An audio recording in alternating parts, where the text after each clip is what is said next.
Hello and welcome back to another Forzathon weekly guide. This week we've got ourselves designed for driving. Chapter number 1, Boss Every Road, means we need to own and drive the 2011 BMW X5M. I think a few of you might remember the one I'm about to drive. Yes, here it is, the almighty camera car. Let's go ahead and move it forward a bit and we should hopefully see, there we go, that is chapter number 1 complete. Going on now to chapter number 2, a 2 to perfection, means we need to go ahead and win ourselves a street racing S1 class. The only problem is, well, this one's A class. But this one certainly isn't. It's at the top of S1, so let's go ahead and get racing. And of course, back to the old favourite. So we'll pick our race, we'll pick our car, we'll skip the loading screen, and away we go. We are back with the BMW X5M. There's a Zenvo over to the right of us. We've got a NASCAR and a street race for some reason. It is all kicking off right here, right now. Let's go ahead and see how do we do on turn number 1. The answer to that is surprisingly not too bad. Usually we end up flying off the road. In the meantime though, let's go ahead and put all of this thing's 1,300 brake horsepower to the test and see if we can take this thing from 5th to 1st. Well, in places anyway, not in the gearbox. Also, fun fact, if you want to buy one of these for yourselves in the UK, you can, because they are pretty much everywhere and have an average price between £5,000 to £20,000, which is this in US dollar. Those who's fair, the higher spec, low mileage ones do go for a little bit more, but that's the average. So if you want to pick up one of these, it's surprisingly easy.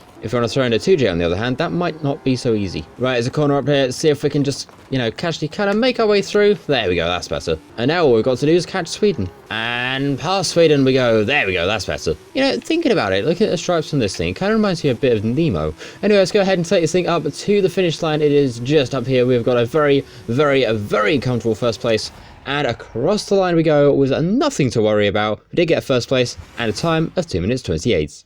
Moving on now to chapter number 3, in the zone, we need to go ahead and get ourselves 3 stars at speed zones. And to be quite honest, there's one nearby. I think this might be the easiest challenge yet. Okay, we need 135 to see if we can get 3 stars on the speed zone. So let's go ahead and chug this thing in and see how well we do. Let's try and see if we can keep ourselves above 130 about as much as we possibly can. It's going to be a little tricky though, because we do have some interesting corners over here. Some are brutal to cars, some aren't. But let's try and see if we can keep it around here, keep it above 135, and through the cameras we go. Right, let's see, did we get lucky? We did indeed. That is chapter number 3 complete. Going on now to chapter number 4, skipping speed. It means we need to go ahead and get ourselves a kangaroo skill. Now, I'm not too clued up on how to do those, but let's go ahead, find some hills and I guess jump this thing. Right, away we go. We might get lucky and be able to do that before we even get to the mountain area, and we have. We're going to ignore the fact this thing is paused mid-air, but we've managed to be able to do that before we've even got to where we're going, and that is of course the weekly now complete and 5 points towards your festival playlist. Total mine this week is currently at 60 out of 72.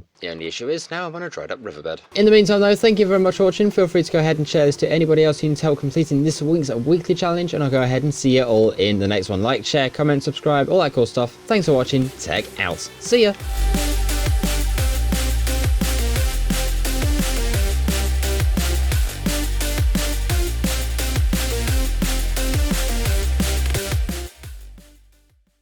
And space with the beamer.